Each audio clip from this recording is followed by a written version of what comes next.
pessoas que, por qualquer motivo, não podem ou não querem ter filhos biologicamente, a adoção é um sonho. Diante disso, é inevitável a gente iniciar o programa de hoje te trazendo alguns dados sobre adoção no nosso país, tirados do site Adote um Boa Noite. Hoje, há 35 mil casais interessados em adoção e 4.500 crianças para serem adotadas. Uma conta que você há de concordar comigo que não fecha, né? Então, será que nos últimos anos houve alguma evolução nos casos de adoção tardia, de adoção de crianças com deficiência ou até mesmo com doenças raras? Será que os adotantes têm cogitado as crianças fora do padrão? Descobriremos isso no Diversidade de hoje, que começa agora.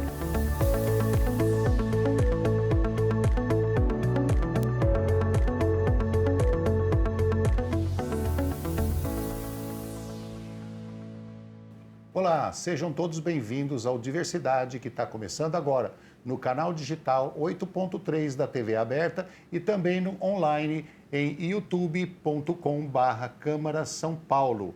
Não se esqueça de se inscrever no nosso canal. Eu sou Roberto Rios, um homem alto, calvo, sou cadeirante, uso óculos. Hoje estou usando uma camiseta branca, uma calça jeans azul escura e um tênis marrom. Olá, galera! Tudo bem? Eu sou Suelen Gonçalves, apresentadora do Diversidade. Eu sou uma mulher cadeirante, de estatura baixa, pele branca, cabelos e olhos castanhos escuros. Os meus cabelos são cacheados. No programa de hoje eu uso uma camiseta amarela, de manga curta, gola alta, calça preta, jeans e tênis brancos. E para você que está assistindo a gente pela primeira vez, não se esqueça, o Diversidade rola toda sexta-feira à 1h da tarde, né, Roberto? E hoje estamos recebendo o doutor Iberê Dias, juiz do Tribunal de Justiça de São Paulo, que hoje ocupa o cargo de titular da Vara da Infância e Juventude Protetiva de Guarulhos, São Paulo. Seja muito bem-vindo, doutor. Muito obrigado, Roberto, Suelen. Olá, quem nos assiste, é um prazer enorme estar aqui, ter a chance de conversar sobre direitos de crianças e adolescentes, mais especificamente direitos de crianças e adolescentes com deficiência. Meu nome é Iberê Dias, eu sou juiz da Vara da Infância e da Juventude de Guarulhos, como disse o Roberto, sou um homem branco, de barba e cabelo pretos. Estou hoje vestindo uma camisa azul, uma calça cinza e um tênis preto. Doutor, hoje existe casas de acolhimento a pessoas com deficiência, crianças com deficiência em São Paulo, disponíveis, pelo menos? O ideal é que as casas de acolhimento contemplem a maior diversidade possível. As casas de acolhimento não são segmentadas de acordo com o perfil das crianças, ou pelo menos não é essa a recomendação que existe no SUAS, né, no setor de assistência social. A ideia é que crianças com deficiência estejam acolhidas nas mesmas casas que crianças sem deficiência. E as casas, obviamente, precisam, eventualmente, ter as adaptações necessárias para que as crianças com deficiência tenham como morar lá e exercer todos os seus direitos. Mas, pensando em termos de exercício de direitos por parte de crianças e adolescentes com deficiência e de inclusão dessas crianças e adolescentes com deficiência, o ideal é que crianças com deficiência e crianças sem deficiência convivam no mesmo espaço, né? Então, a ideia é não segmentar. A ideia é fazer com que todos convivam no mesmo ambiente. Isso é o melhor. Mas na hora de a gente falar de regras, por exemplo, para se adotar uma criança, existe essa diferença? O que é levado em conta na hora de entrevistar pais que querem adotar uma pessoa com deficiência? E, além do mais, além de te perguntar isso, queria te perguntar se você acha que tem mudado a consciência coletiva da importância de se adotar também crianças com deficiência. Vamos para a primeira. Existe uma preparação específica para pessoas que manifestam desejo de adoção de crianças com deficiência. Primeiro, é bem importante deixar claro que a gente ainda tem uma dificuldade muito grande na adoção de crianças e adolescentes com deficiência. E quanto mais severa a deficiência, né, mais difícil de encontrar pessoas interessadas na adoção daquela criança. Isso é assim historicamente, evoluiu, mas acho que a gente ainda tem um bom espaço de evolução. Acho que ainda falta um pouco. Mas é fato que com o tempo e com programas como esse, com a ideia de dialogar mais a respeito de pessoas com deficiência, o próprio Estatuto da Pessoa com Deficiência, quando entrou em vigor, trouxe de alguma forma uma conscientização social. Eu acho que a gente vem caminhando de forma a evoluir nesse raciocínio, mas acho que ainda falta um bom tanto para a gente andar. Casais ou pessoas só para deixar claro, uma pessoa pode adotar sozinha, tá? Tô falando casais, mas pode ser uma pessoa solteira, divorciada, viúva, tá? Que manifestem o desejo de adoção de uma criança com deficiência ou de um adolescente com deficiência, normalmente vão passar por um treinamento um pouco mais voltado para lidar com essas dificuldades todas. Vocês, por exemplo, são cadeirantes, vocês certamente já têm a melhor noção possível de que essa é uma pessoa com deficiência na sociedade, de todos os desafios que existem, dos preconceitos, da segregação. Uma pessoa, um casal sem deficiência, que adote uma criança com deficiência, precisa saber lidar com isso, porque a pessoa não está acostumada a lidar com aquilo no dia a dia, é uma coisa absolutamente nova. E ela tem que proteger aquela criança e assegurar àquela criança todos os seus direitos. Então é necessário que a pessoa que manifeste o desejo ou a possibilidade de adoção de uma criança com deficiência esteja preparada para enfrentar esses desafios. Porque a gente tende a romantizar, né? Fala, puxa, que bonito, é um herói, ele aceita adotar uma criança com deficiência. Primeiro que a adoção não é caridade, a adoção não é favor, né? Não é um ato de heroísmo, a adoção é uma forma de satisfazer seu desejo de ser pai ou de ser mãe, satisfazer o seu sonho da maternidade ou da paternidade. Além disso, é bem importante ter em mente que a personagem principal da adoção é a criança. Ela é a atriz principal da adoção e é a partir dos óculos da criança que a realidade tem que ser analisada. Então, o que importa na adoção é que os direitos daquela criança estejam absolutamente segurados, que os direitos daquela criança sejam preservados, mantidos, garantidos por quem a adota. Então, voltando ao início, uma pessoa que queira adotar uma criança com deficiência precisa ter plena consciência dessas dificuldades todas, sem romantização, sem a ideia de um ato heróico, né? Porque a gente ainda tende muito a ver isso, né? A gente ouve muito a frase, puxa, que bonito, eles adotaram. Como se fosse, né, um favor ou... Uma caridade. E mais ainda, puxa, olha que bonito, eles adotaram uma criança com deficiência. Aqui tem várias camadas, né? Tem a coitadização da criança com deficiência, né? Que é a visão de uma criança incapaz, né? Que é absolutamente equivocado, né? Aquilo, a criança, a gente está falando de um sujeito de direitos, né? Essa ideia de que a criança com deficiência é um ser absolutamente indefeso, um coitadinho que precisa ser protegido, precisa ser revista, né? Então, quando a gente fala de adoção de uma criança com deficiência, a gente precisa tomar todos esses cuidados, para não romantizar, para não tornar herói quem adota, porque a ideia não é essa, e para não fazer daquela criança uma coitadinha, porque a ideia não é essa, é um sujeito de direitos. Né? Como você disse, muito romântico e tal, mas o pessoal precisa olhar atrás das cortinas, né? Sem dúvida. Sem dúvida. Atrás das cortinas, os bastidores, pega. Eu ia perguntar para você quais são as dificuldades de adotar uma criança com deficiência, mas praticamente você respondeu. Mas eu queria um pouco mais fundo. Tem que existir uma preparação ou você ter certeza do querer daquele casal e ter certeza de que essa criança está preparada psicologicamente, vocês estão preparados para soltar essa criança? Isso aí, batendo um ponto com o outro, dificulta muito a adoção? Sem dúvida, e isso é bem importante de a gente tratar aqui. Não basta a pessoa manifestar o desejo, né? Só para deixar claro, quando uma pessoa ou um casal chegam para adotar, eles vão preencher um perfil da criança, um perfil bem completo. Idade, raça, gênero, se aceitam grupos de irmãos ou não, se aceitam crianças com deficiência ou não, se aceitam crianças com doenças curáveis e incuráveis. É um perfil bem amplo e bem completo da criança. O só fato de um casal ou uma pessoa indicarem que aceitam a adoção de uma criança com deficiência não basta para que o Poder Judiciário esteja tranquilo de entregar uma criança com deficiência para aquele casal. A gente vai ter que analisar se são pessoas que têm consciência dos desafios que vêm disso. De novo, se são pessoas, e isso é o mais importante, que vão saber assegurar para aquela criança os direitos que ela tem. Estão olhando o futuro? Exato. Ou você chegou aqui com uma ideia, chegou aqui que eu digo no fórum, né? Com uma ideia muito edulcorada de o que seja adoção, né? Muito idealizada de o que seja adoção. Se a pessoa chega para adotar achando que tudo vai acontecer às mil maravilhas, o nosso principal trabalho na preparação da adoção, e essa é uma fase bem importante, é desconstruir essa idealização da adoção. Muito mostrar bem. que nem tudo vai ser mil maravilhas, que haverá uma série de barreiras, de desafios, uma série de percalços que essa pessoa vai enfrentar ao longo da adoção, principalmente quando adota uma criança com deficiência numa sociedade absolutamente capacitista, segregadora, né? Uma sociedade que ainda tem muita dificuldade de fazer com que sejam efetivamente atendidos todos os direitos de pessoas com deficiência.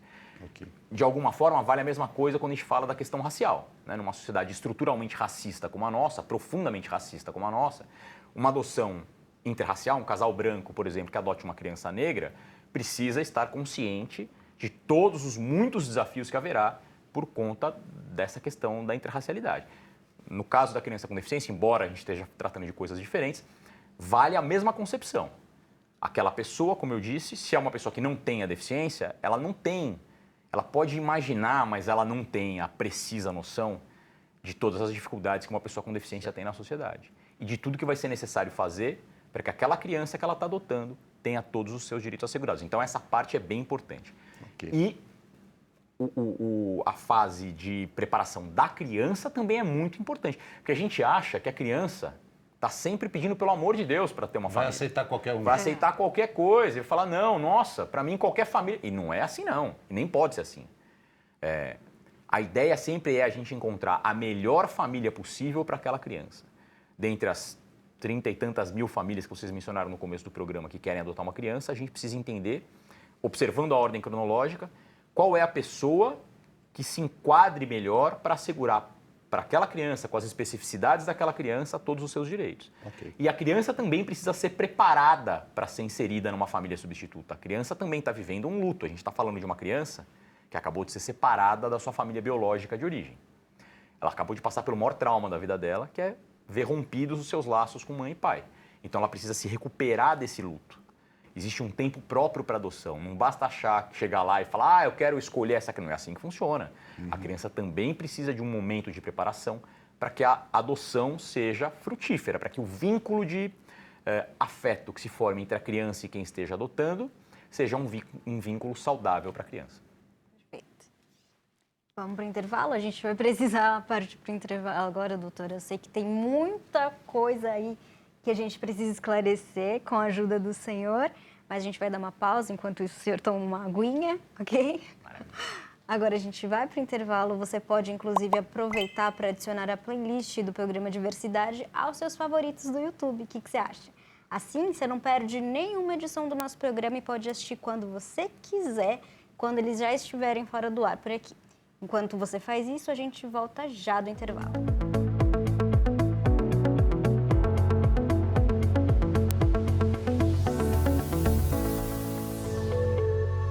Olá, todos bem? Bom, antes de tudo, vocês estão vendo esse QR Code que está aparecendo aí no canto da tela? Vou pedir para você abrir a câmera do seu celular e apontar para ele. Sabe para quê? Porque esse QR Code vai levar você à nossa playlist e lá você vai ter acesso a todos os outros programas gravados por mim e pela Suelen que contam uma história bonita, conta conhecimento sobre a pessoa com deficiência, informações sobre a melhor qualidade de vida da pessoa com deficiência. Você vai aprender bastante com esses programas. Seja bem-vindo! E como eu tenho certeza que você vai gostar, aproveita para se inscrever no nosso canal, compartilhar o nosso conteúdo e também deixar o seu like. E fazer companhia para nós.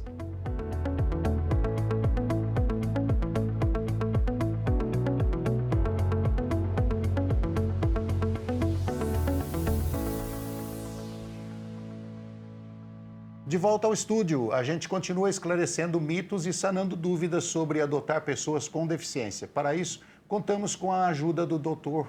Iberê Dias. Doutor, a gente falava sobre crianças com deficiência no bloco passado. Eu queria ampliar isso para crianças, de repente, com doenças raras e que tiveram um diagnóstico tardio. De repente, descobriu-se o diagnóstico após a adoção. Como fica essa situação diante do Estado, diante dos pais? Olha, a adoção é um ato irrevogável pela lei, né? Então, a pessoa não pode voltar atrás. Quando uma pessoa tem um filho ou uma filha biológicos, não é possível que essa criança também desenvolva alguma doença ao longo da vida? É perfeitamente possível. Isso pode acontecer também na adoção. Então, o fato de, eventualmente, ao longo do tempo, a criança ter desenvolvido alguma doença que não havia ao tempo da adoção, não é por si só motivo para fazer com que a adoção volte atrás, né? Essa possibilidade pela lei não existe. A pessoa que adota, assim como a pessoa que tem filhos biológicos, tem que ter consciência de que isso é uma possibilidade com qualquer pessoa, né?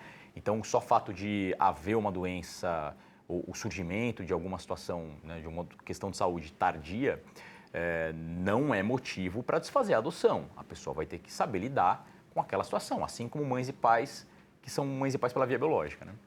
No caso, doutor, de uma família por motivos outros, vamos colocar financeiros, brigas, alcoolismo, sei lá, qualquer motivo que haja para uma dissolução da família, um problema grave na família, ela resolve devolver a criança que foi adotada. E você fala, não pode devolver. Você acabou de dizer, não pode devolver. Adotou, tem que ficar para sempre. Tá, mas se ele não devolve, ele vai deixar essa criança na rua. Qual é o papel do juiz, no caso? Essa é uma questão que, infelizmente, ainda acontece, né? Ainda surge. Pela lei, a adoção é irrevogável. Então, uma vez concluída a adoção, não dá para voltar atrás.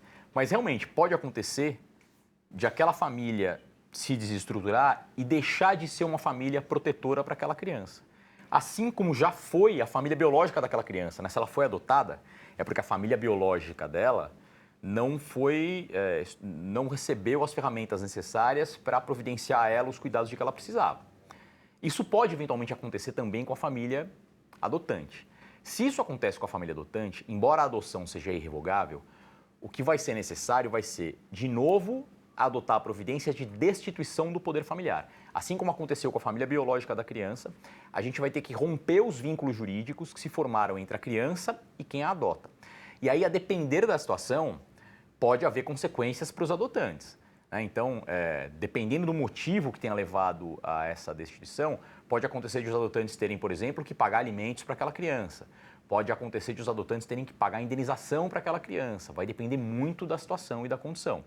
Mas essa é uma realidade, infelizmente ainda acontece, e por isso que é tão importante a gente fazer a adoção andar com calma, sem apressar as coisas, porque a adoção tem seu tempo, que é o tempo para que aquele vínculo entre a criança e quem a adota se forme de modo saudável. A gente tende a falar, a adoção precisa ser mais célere e tal, a gente precisa tomar cuidado com isso. A adoção, claro, tem que ser o mais rápido possível, mas o possível aí tem a ver com a necessidade de a gente tomar todas as cautelas para saber que aquela criança foi inserida numa família que tenha condições de cuidar daquela criança. Se a gente faz tudo muito rápido, a gente aumenta demais a chance de dar errado lá na frente. Sim. E esse é o pior cenário para a criança, né? Porque é um trauma em cima de outro. O casal que tenta devolver, ele pode ser processado por abandono de incapaz, da mesma forma que a família fez com a criança, a família biológica fez com a criança quando abandonou. Pode. É raro a gente falar em abandono de incapaz, porque isso exige uma situação mais específica, né? Claro, se você pensar num casal ou numa pessoa que tenha deixado a criança adotada ao completo desamparo, na rua, a gente pode falar de crime de abandono de incapaz. Mas, normalmente, as consequências vão mais para a área do direito civil mesmo, né? Então, indenização de alimentos, né? Alguma coisa mais nessa área. Agora, mudando um pouquinho essa configuração familiar, vamos falar de uma configuração em que o adotante tem uma deficiência ou quando um casal, né? O casal ou um dos membros do casal é que tem a deficiência. Os critérios mudam? Os critérios são rigorosamente os mesmos para todo mundo que quer adotar. Os requisitos legais para você poder adotar são os mesmos, independentemente de origem, raça, idade, condição econômica, os requisitos são os mesmos. O que a gente precisa saber é se aquela pessoa reúne condições psicológicas, e quando a gente fala de condições, a gente não fala de condições financeiras, a gente fala de condições psicológicas necessárias para assegurar para a criança que ela vai adotar todos os cuidados de que a criança precisa, todo o afeto, o vínculo de proteção, saber colocar limites, né? Então, se é uma pessoa com deficiência ou uma pessoa sem deficiência, não muda o requisito, não mudam os prazos, não muda o procedimento, é tudo absolutamente igual. Seja uma pessoa solteira, uma pessoa casada, um casal, uma pessoa com deficiência ou sem deficiência, os requisitos e os procedimentos são os mesmos. Mesmo. Doutor, a gente sabe que existe N tipos de deficiência, sabe? Todos os tipos. Existem alguns tipos de deficiência que impactam mais no processo de adoção, seja da criança ou seja do casal? Ah, sem dúvida que sim. Especialmente no caso de deficiências das crianças, né? Essa ideia da possibilidade multifacetada das deficiências e de serem diversos os desafios, podem impactar também na dificuldade da adoção. Vocês me desculpem a ignorância, talvez eu não saiba usar os termos corretos, mas quanto mais severa a deficiência, se é possível que a gente gradue deficiência assim, mais difícil é de encontrar pessoas que estejam interessadas na adoção daquelas crianças, né? Então, por exemplo, uma coisa é você dizer de uma criança que tenha uma deficiência motora em uma das pernas.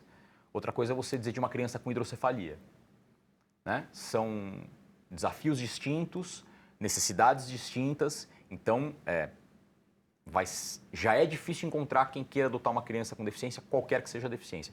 Quanto mais profunda, não dá para dizer profunda, não gosto muito desse termo, mas quanto mais limitadora a deficiência, talvez seja esse o termo, mais difícil de encontrar pessoas interessadas na adoção daquela criança. Então existe esse impacto. Quando a gente vai para pesquisas na internet, cujo tema é adoção, a gente encontra dados de crianças de acordo com a etnia, crianças negras, crianças indígenas, mas é muito difícil a gente encontrar dados sobre crianças com deficiência. A que se deve isso, na sua opinião?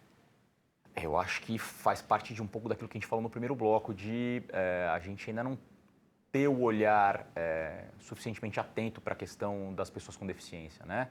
A gente já tem o olhar um pouco mais aguçado para a questão racial, embora ainda tenha muito para andar na questão racial também, mas acho que na questão das pessoas com deficiência a gente ainda tem uma margem ainda maior de necessidade de avanço, né? E acho que essa falta de dados e essa falta desse olhar específico revela isso também, né? A gente precisa realmente saber quantificar, né? Porque a partir dessa quantificação, a partir da coleta desses dados, é que a gente vai saber, por exemplo, trabalhar políticas públicas, né? A gente não consegue trabalhar políticas públicas se a gente não tem estatística sobre aquilo em relação ao que a gente está trabalhando. Então, acho que tem um pouco de relação com aquilo que a gente tratou no primeiro bloco, né? Seria o caso de dar um alerta para o IBGE, né? Sem dúvida, sem dúvida. Ô, pessoal... Existimos, né? Existimos, Exato, claro. Fazer uma pesquisa aqui também. Sem dúvida nenhuma. Doutor, no caso de... tem crianças que são adotadas, mas elas continuam nas casas de acolhimento, né? Que seria aquele apadrinhamento. Existe esses casos? Como é que funciona esse tipo de adoção? Então, apadrinhamento não é exatamente uma adoção, tá? A gente precisa separar as coisas. No caso da adoção, a criança passa a ser filho ou filha da pessoa que adota para todos os efeitos e vai morar com aquela pessoa, tá? Na adoção, a criança vai morar com a família dela, tá? Ela precisa estar morando com a família e protegida por aquela família o tempo inteiro. No apadrinhamento, a criança ou o adolescente apadrinhados não são filhos da pessoa que é padrinho ou madrinha, né? Então, é uma diferença bem considerável em termos jurídicos. No caso do apadrinhamento, a criança continua morando na casa de acolhimento e passa a ter contato com o padrinho ou com a madrinha, um contato bem frequente. Eventualmente pode até passar, por exemplo, finais de semana, pode passar férias na casa do padrinho ou da madrinha, mas vai continuar morando na casa de acolhimento e não vai ser filho do padrinho ou da madrinha para todos os fins. Na adoção, não. Na adoção, a criança mora com o casal ou com a pessoa que adotou e é filho daquela pessoa, filha daquela pessoa para todos os fins de direito, tá? Quando a gente fala, a gente até trouxe isso no primeiro bloco, né? Mas quando a gente fala de adotar, a gente precisa voltar uma atenção para espaço físico, especialmente no caso de deficiências físicas, né? O espaço físico que aquela criança vai ter, alimentação, tratamentos, o que mais é levado em conta? Isso é levado em conta, né? Medicamentos. Claro. A gente precisa verificar se, por exemplo, o local em que a criança vai morar, né? É um local absolutamente adaptado às necessidades dessa criança com deficiência, né? Isso é necessário, é essencial, né? O mais importante é a gente entender se a pessoa que adota tem consciência dos desafios que ela vai enfrentar e de tudo que ela vai ter que fazer pelo fato, né, e pela peculiaridade de adotar eventualmente uma criança com deficiência, né? Como eu disse, são desafios diversos os desafios da adoção de uma criança sem deficiência, né? Existem situações que vão se sobrepor aí, né? E o mais importante é que a pessoa saiba providenciar todos os cuidados de que aquela criança vai precisar. Isso vale para o cuidado afetivo, mas vale para o cuidado arquitetônico, né? De saber adaptar a sua casa. Vale para o cuidado de eventuais medicações, dependendo da deficiência de que a gente está falando, né? Do tratamento de saúde que aquela criança precisa continuar fazendo, a pessoa precisa estar fisicamente, mas precisa estar emocionalmente disponível para isso também, senão... E financeiramente também. Financeiramente, porque os remédios são caros. É que nesse caso, eu só tenho um certo receio de dizer isso, porque aí dá a impressão de que só uma pessoa rica pode adotar uma criança com deficiência. E, na verdade, uma pessoa que, ainda que não pertence às classes mais altas da sociedade, tem essa disponibilidade afetiva e esse desejo de ser mãe ou pai, essa pessoa pode contar com o respaldo de benefícios assistenciais, por exemplo, né? Ou de alguma verba do poder público que sirva para esse tratamento, né? Então... Doutor, para a gente finalizar, só uma perguntinha a mais. Eu ia falar sobre as deficiências que são mais estigmatizadas, mas você já respondeu isso, são aquelas com doenças mais severas, né? Com deficiências mais severas. Mas no caso de uma criança que não foi adotada, ela não passa ali anos, qual é o percurso, qual é a vida dessa criança? O Estado adota? Infelizmente, isso é bastante comum de acontecer, porque é raro de a gente conseguir adotantes para crianças com deficiência. E quando a pessoa completa 18 anos, ela deixa de estar sob a proteção do Estatuto da Criança e do Adolescente. Então, ela é obrigada a sair da casa de acolhimento e passa a ter que se virar por si. Isso vale para pessoas sem deficiência também. No caso de uma pessoa com deficiência, isso se torna ainda mais grave, né, e mais difícil de manejar. Não existe adoção pelo Estado. O que existe aí é a possibilidade de essa criança eventualmente receber benefícios sociais, receber de alguma forma algum respaldo do poder público para um aluguel social, por exemplo, para ela ter onde morar, receber o tratamento de saúde necessário do poder público, mas não existe adoção pelo Estado propriamente falando.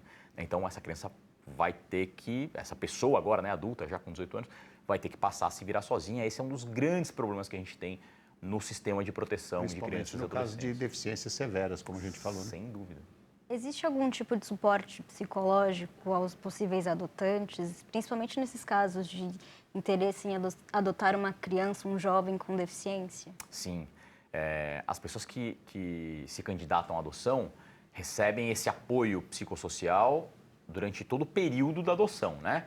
Até a adoção ser concretizada. Então, durante a habilitação para adoção, durante o estágio de convivência, aquele momento em que já chegou a vez da pessoa que vai adotar na fila, a criança passou a morar com aquela pessoa, né? Essa pessoa continua sendo respaldada pelo setor técnico do Poder Judiciário, que são psicólogos, psicólogas, assistentes sociais, e também é necessário que ela participe de grupos de apoio à adoção. Nesses grupos de apoio à adoção, ela também vai receber o respaldo social e psicossocial que sejam necessários para ela ir aos poucos entendendo como esses desafios vão sendo vencidos. Concluída a adoção, o Poder Judiciário não continua acompanhando a adoção, tá? Então é até o momento da sentença da adoção. Concluída a adoção, ela vai continuar frequentando os grupos de apoio à adoção se ela entender por bem, vai contar com o respaldo psicológico do poder público, mas aí o Poder Judiciário, uma vez concluída a adoção, o Poder Judiciário não atua mais, né? Então ela recebe esse respaldo até a conclusão da adoção.